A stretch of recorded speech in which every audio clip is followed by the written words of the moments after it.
Welcome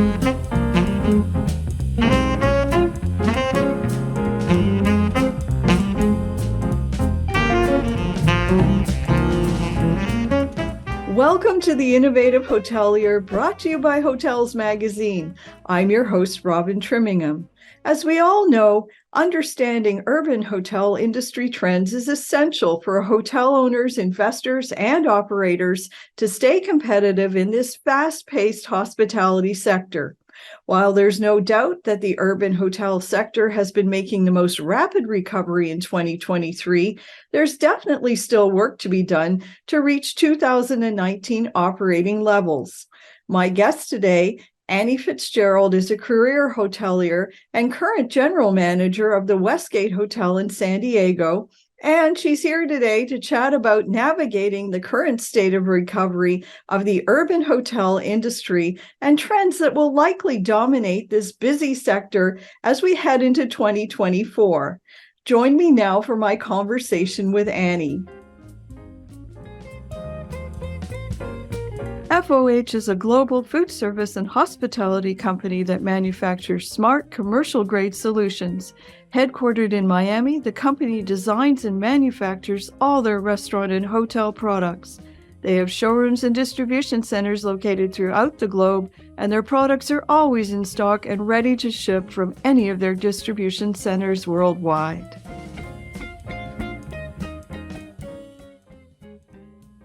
Welcome, Annie. It's great to get a chance to chat with you today. Well, thank you, Robin. It's my pleasure to be with you.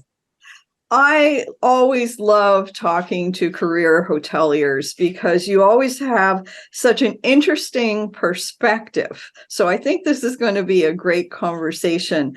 Let's set the stage a little bit for this.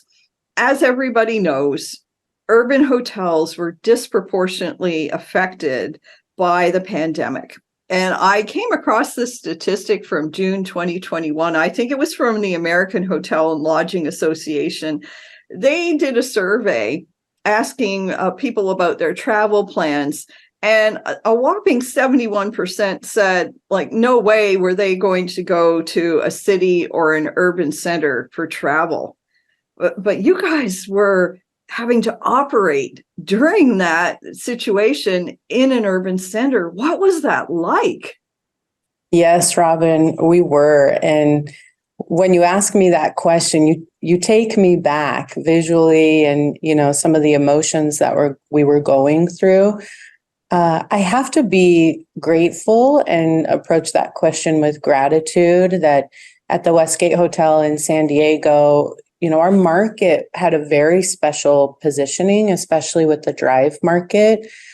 We did realize some very good occupancy of people that wanted to come to fresh air and enjoy what San Diego had to offer.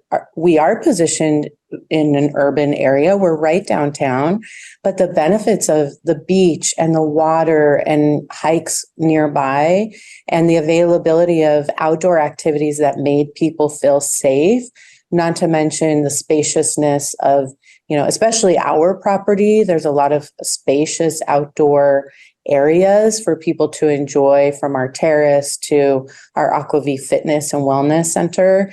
And so we worked hard. When you ask that question, we worked hard, from stripping rooms with our leadership team along with our employees to bussing tables or, following any regulatory guidelines. You take me through a time period of, we were really, stretching our muscles of what it was like to be a hotelier and come up through the business, really working through nearly every position.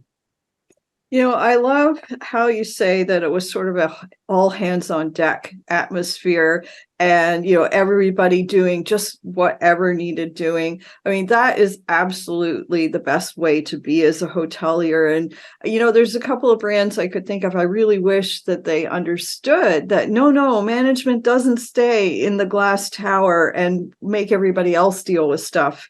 You really, if you want to understand how your hotel lives and breathes, you have to be right there in the thick of it. So What's 2023 been like? How would you say traveler demographics have shifted since we went through all of this?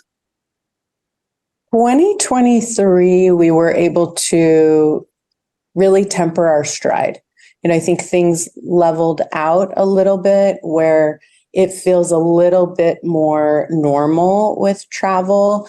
I will lead with, group business returned and hotels really flourish on the group business, whether it be the citywide conventions that come back or the on-property groups. And part of that is the return of the more skilled meeting planner with longer lead times from contract signing to execution of the business. I think last year it was a very quick turn time, which puts a lot of stress on the planning and the convention service managers and banquet teams. And that having that group business really helps us, level what the business is. I'll also add that, again, San Diego, I have to be really grateful. In July, we were number one in the US for occupancy. And of course, the Westgate Hotel, we had the benefit of what that meant. So occupancy is back. The traveler is, the return of the seasoned traveler, the group business is back. Leisure was strong as well. And our team is also a little bit more trained. There was high turnover during the pandemic time period. So again, we kind of hit our stride in 2023. Things leveled off a little bit. It's been good business for us. So let me ask you a little more about your group RFPs. How's it been going? It sort of seems to me that they go through cycles. One year it's all about price, and another year it's all about natural light in the meeting space. Sure. What have you been finding is like the make or break kind of trend? Good question. I do think hoteliers realized that they could get price out of guest rooms through the pandemic and things. Right now, I feel like it is price for those meeting planners, especially with the economy and the talk of what budgets look like for corporations. And so there's some pressure there trying to get that business at the price point that rates have climbed to through the pandemic and things. How are customer behaviors and expectations all evolving? Like in the pandemic, we had this phase where if you wanted to be open at all, we had all that social distancing and, hyper cleaning of guest rooms and little PPE kits. Like, what sort of adjustments are you making now? I'm not saying that you're not doing all those good things, but, what's been the next step, if you will? Robin, as we had to make so many changes previously, once 2020 hit. And as a hotelier, you go through and you say, well, we always did this, but now we have to try this. I think the traveler, they have expectations, and a lot of hoteliers took away some of those luxuries and expectations that they have. And so the behavior of the traveler did change. There's some frustration. Air travel can be really difficult. There were big delays for people. And when they arrive to your hotel, they're arriving to your home. And we want them to be comfortable. We want them to have all of the amenities that make them feel like they've chosen the right place to be. And I would go back to service is really the royal flush. People just want to be pampered and feel comfortable where they are, that you have their very best interest in mind. And that comes from a genuine and gracious place of service, which starts in our heart. And I think, at the Westgate, we've chosen to have daily housekeeping service. That's a core value for us. That's important. We realize people want that service. People want room service. They order room service. They don't want it in delivery boxes. They want it on beautiful china with silver and, a glass. And so I think when you do provide those amenities and services that you've promised, or that the traveler that's coming to a luxury boutique hotel like ours, and when they receive it, there's that surprise and delight of what they can count on when they come to your property, and that creates loyalty and memorable experiences for them. I think listening to you, what you're really saying is it's more important than ever to understand, what your traveler, what your guests appreciates, and what they need when they walk through your door. How has business travel been in your area? Really good question, Robin. I think when people think about San Diego, it's a sunny, fresh air destination. And business travel, I think, still has growth opportunities, especially, downtown San Diego. And for our property, we've definitely seen more group business and leisure business. Part of that is what type of business is in San Diego. And part of that, I think, is being an independent hotelier, where we are non-affiliated, we're independently owned and operated. And so we really have to work hard to get the attention of that business traveler. We love them. We want them to come back, and we want them to be, walking through our corridors and working out at our beautiful Aquavie Fitness Center and having breakfast and coffee. It's just a very vibrant, energetic feel when you have that road warrior business traveler in your property.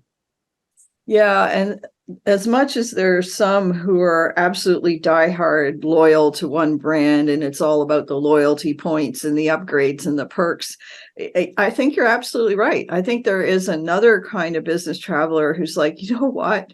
I just want to stay in a really nice place. And the conversation becomes more, how do we find that person and let them know, hey, we're here, What is your advice regarding competing for market share in an urban center at the moment? Because, urban travel really hasn't recovered to the extent that leisure, resort destinations have in some other areas. My advice is that you really have to know what makes your brand or your property stand out. What are those experiences that make an impression on the traveler that, number one, makes them feel everything that they wanted to feel? And sometimes that's not very tangible. You have to kind of recognize and understand the cues that the traveler is giving you. And number two, then they take it back and share it with, many people and become loyal to what you provided to them.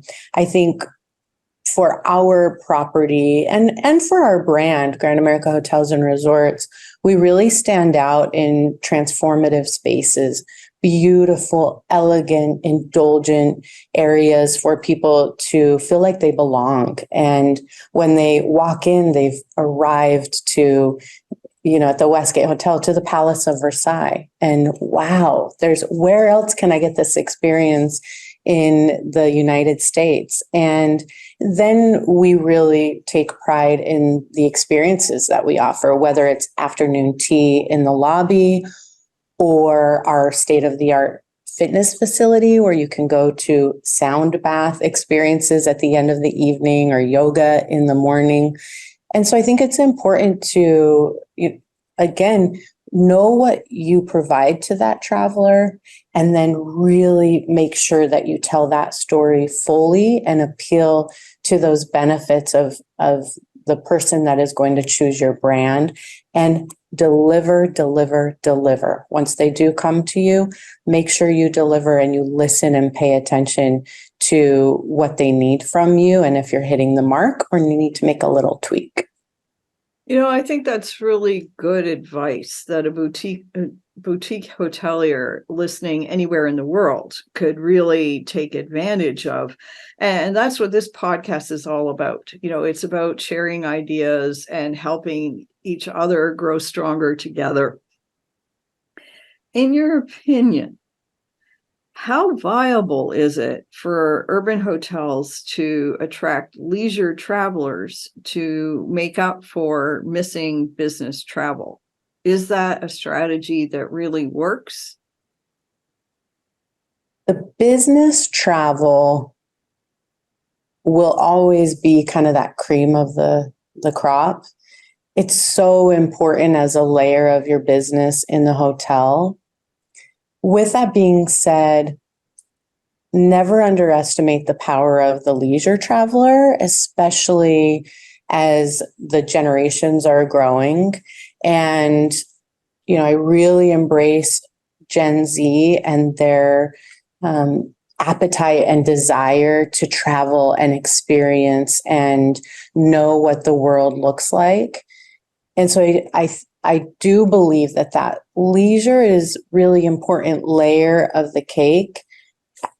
I can't say it's a replacement for business necessarily, business travel or corporate travel. Business and corporate travel, when the company is sending someone out to conduct business, it just adds such an important layer to hotels, from the amenities throughout the property to the guest room. And we would like to see it come back stronger. We'd like to see people traveling.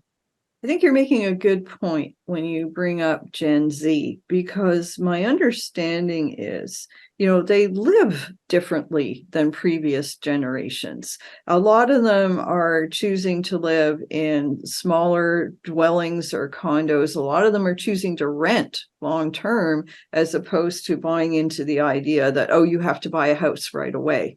And I think their idea of what to do with their free time is quite different, because they're more mobile. They're less tied down in the ways that, the traditional old school family with the 2-car garage and the 3-bedroom house, they're really tied to that.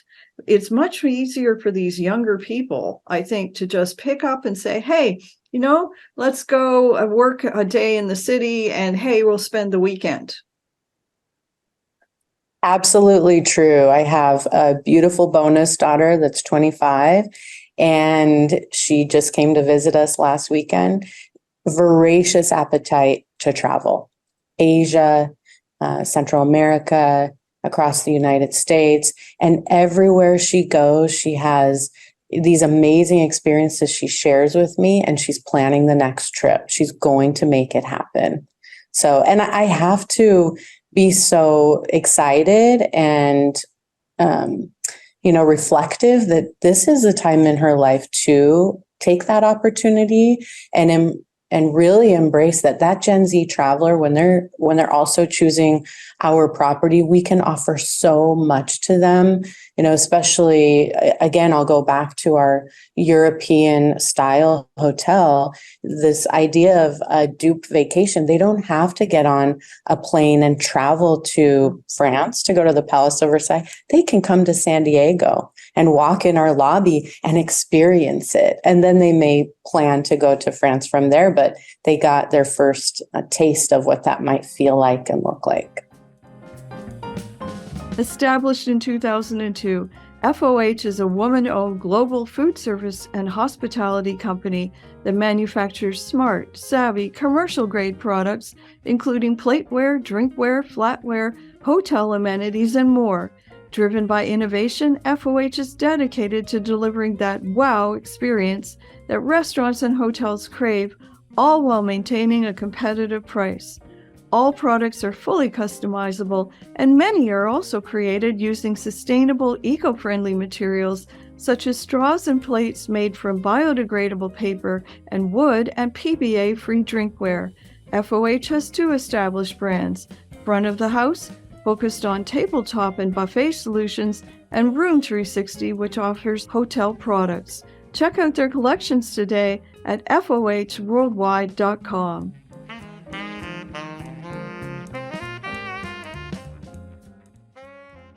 Let's change the subject a little bit here. Once upon a time, urban centers or hotels in urban centers could literally tie their forecast to convention bookings, 2, 3, 4 years out if you were in a big city. To what extent would you still say that's the case? In the San Diego market, there's a very strong case for that. And I think throughout the various urban centers, I think it's important to work closely as a community to really convert those strong citywide convention bookings, because what's good for one really is good for all when they come to your market, for hoteliers, for transportation, for restaurant and nightlife. And so I think you can make a really strong case. I think it's important to touch on, that attrition or lack thereof factor, because we do really tie that economic forecast, but it's important that those companies really do come through and attendance is high and air travel works out so that the attendees can come and learn and enjoy what you're offering as the city. I think it's an incredible opportunity for those travelers that are part of those conventions to experience different urban centers and highlight what your city does well and the hospitality that you want people to go home with. And, sometimes they bring their families with them, which is important, or their partner. And so it's incredibly important. We saw a very good 2023 with convention bookings in San Diego, and 2024 will be really strong for us as well. We're excited to see how that business comes through. You're making me think of another question I'd love to ask. When you're an independent hotelier in an urban center, how important do you feel it is to get involved in, working with other hoteliers to attract and secure these convention bookings? Is it important to be present in business organizations or the convention center working committee that's being part of all of this? Robin, I think being involved is, maybe a linchpin. It's really important. It's that cornerstone of people knowing that you are aware of what's happening, that you are, you can call your GM friend down the street and talk about, how you can support each other with this piece of business. I really strongly believe that travelers and meeting planners, especially those savvy industry professionals, they know when they're being welcomed with genuine and gracious hospitality. And when you are working with the community and aware of what's happening at the properties, they feel comfortable and confident to know that you're ready to take care of their business, and they'll receive a professional experience. I think having several different opportunities of being involved, especially in San Diego, I have so much gratitude for my fellow colleagues that are, the properties that they're running, what type of business they're taking in. And I'm consistently reminded that there's enough piece of the pie for everyone. Mm-hmm. Everyone has an opportunity to be able to take some of that business. And it will just encourage more people to continue to come back to our beautiful city and beautiful Westgate Hotel. I think that's a great way to look at the opportunity. Let's talk about one of the challenges in some urban centers, at least, with the economy being so rocky, there's been an increase in crime. How would you say things are in your area? And do you feel that hoteliers can do anything to help keep their guests safe in an urban area? I do. I will go back to when you're welcoming your guests to your city or your hotel, you're welcoming them into your home. Mm. And you want it to be clean and safe, and for them to leave with nothing but the highest regard for where they visited, with wonderful memories. And so we do that through our people. We have a very strong people presence on our property, surrounding block, and lighting and vibrancy through how we create a sense of place. And I think our travelers are, always pleasantly surprised about how easy it is to navigate, how knowledgeable our team members are of how to travel, once they leave our property, where are they going? What's the best streets to go on? What's the best avenue of making sure that you do stay safe?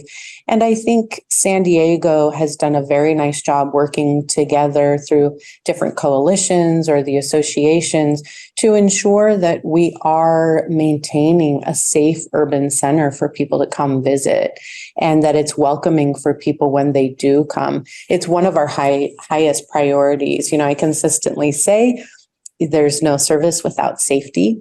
And so we focus on that every single day to ensure that our travelers can come and leave with wonderful memories. Yeah, because that's the name of the game. Speaking of creating memories, the younger travelers, the millennials, Gen Z, it's all about experience travel, as we were alluding to earlier. How is that impacting operations at your hotel? We recognize that, and we're excited because that is one of our core values and something that we pride ourselves on. We have such a beautiful environment that the experience comes together naturally, whether it's we put a list together for a Gen Z traveler or any traveler of the most Instagrammable places on property, so that when they're researching those influencers and see, oh my goodness, this person was at the Westgate Hotel or Aquavie Fitness and Wellness, I want to go there. And then they check in and they can go there. They can post, tag, and now they're part of that experience. As I mentioned, things like afternoon tea, where that is not an experience that's easily obtainable in many urban centers. Or you may think you need to go experience that traditionally in Europe, and then you're transformed in our lobby to this beautiful experience with indulgent service. And the takeaway from that Gen Z traveler is, wow, I've arrived. I did afternoon tea at the Westgate Hotel. And so we love creating those experiences. Also, we do that personalized, whether it be that traveler that wants to make that memory for a special partner or a best friend, and we'll tailor that to them so that they take away that they felt like the most important person in the entire hotel that day.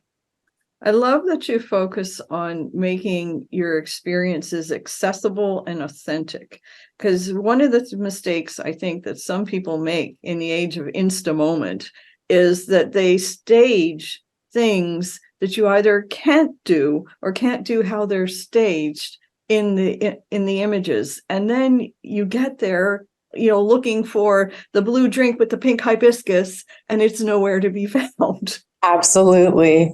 Absolutely. And when you walk into our property, what you see is right there in front of you. You may see our first generation Steinway piano that was the fifth ever built, and it's right there in the lobby. No stanchions, nobody telling you that you can't look at it or take your picture by it.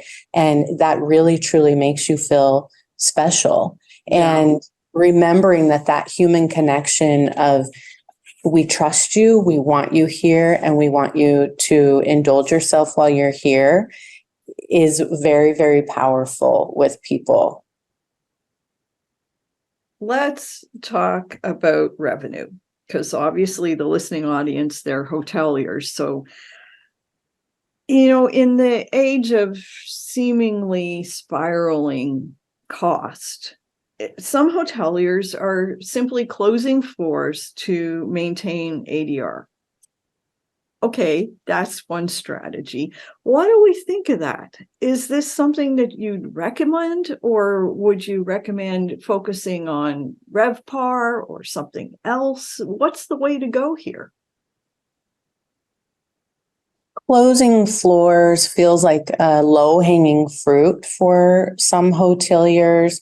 Let's focus on efficiency and productivity. And if we only have to travel this much, I would go back to when you restrict something, sometimes it can fail to thrive.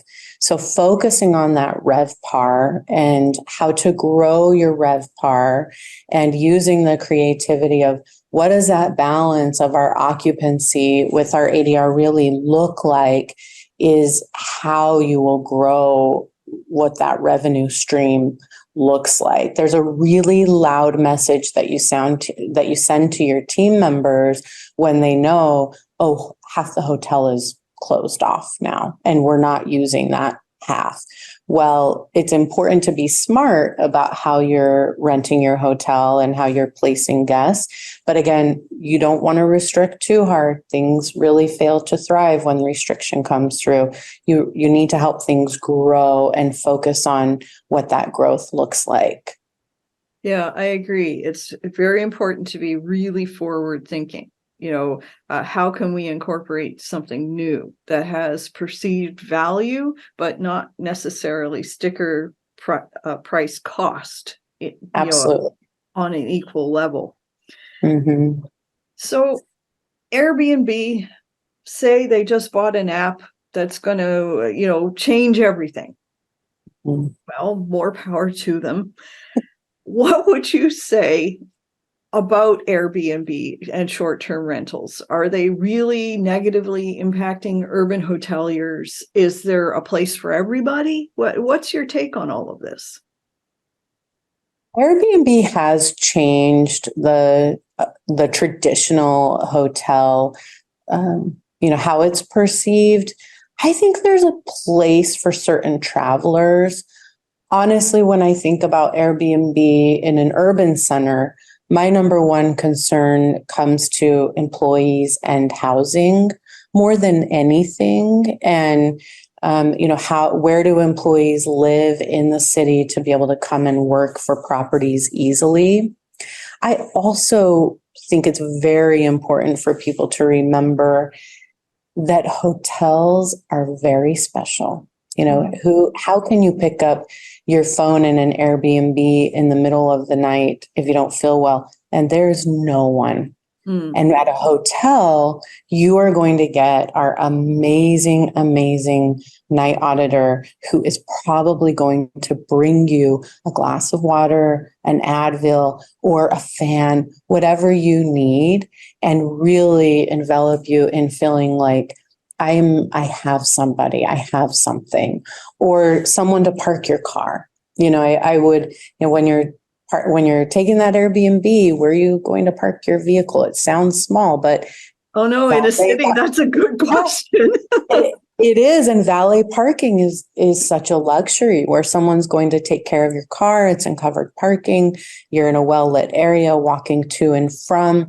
Whatever you picked up for the day is probably going to be delivered to your room on a bell cart, and it's just seamless. It is such an indulgent experience to be able to have the team members of a hotel welcome you and take care of you. Yeah, and it's a luxury experience that I think everybody deserves at least, once in a while, to really treat yourself and see, what life can be like. Absolutely. So we have a couple minutes left here. What would you say are a few of the key trends that are going to dominate the urban hotel landscape as we head into 2024?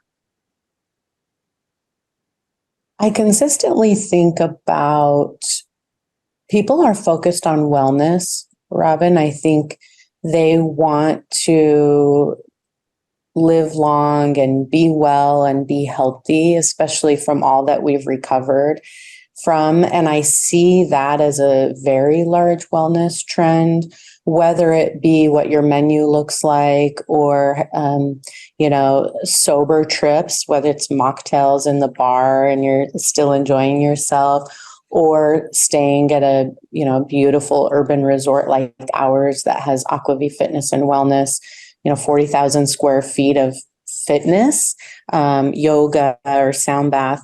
I think that's a big trend that will continue forward. And I see hoteliers consistently trying to make that part of their messaging and packaging. I think that's very important. I also think we will see that Gen Z traveler continue to create different trends, whether it be the dupe tripping or whether it be the gig tripping, going to see their favorite concert. We saw a lot of business in San Diego when, Bad Bunny came to Petco or Morgan Wallen. And so I think that will continue. Of course, there's the messaging about Taylor Swift and how she's impacting economies, or Beyonce. And I think that's really powerful. People want to get out and feel alive through the art or the performances that those professionals are providing to them. We may see a little bit of AI, that may be more on the, in my personal opinion, that may be more on the side of how hoteliers respond to guests, whether it be in reviews or how they are, communicating via social media. We asked AI what we should do one day in San Diego, and then all of a sudden people are like, oh, I want to go see the Westgate Hotel and afternoon tea. And then I'm going to go out and see downtown Little Italy, things like that in San Diego. I think that will continue to push forward as we move into 2024. Well, Annie, I have to say, I wish you every success as we head into the new year, and it's been an absolute pleasure to meet you. You've been listening to the Innovative Hotelier. Join us again soon for more up-to-the-minute insights and information specifically for the hotel and hospitality industry.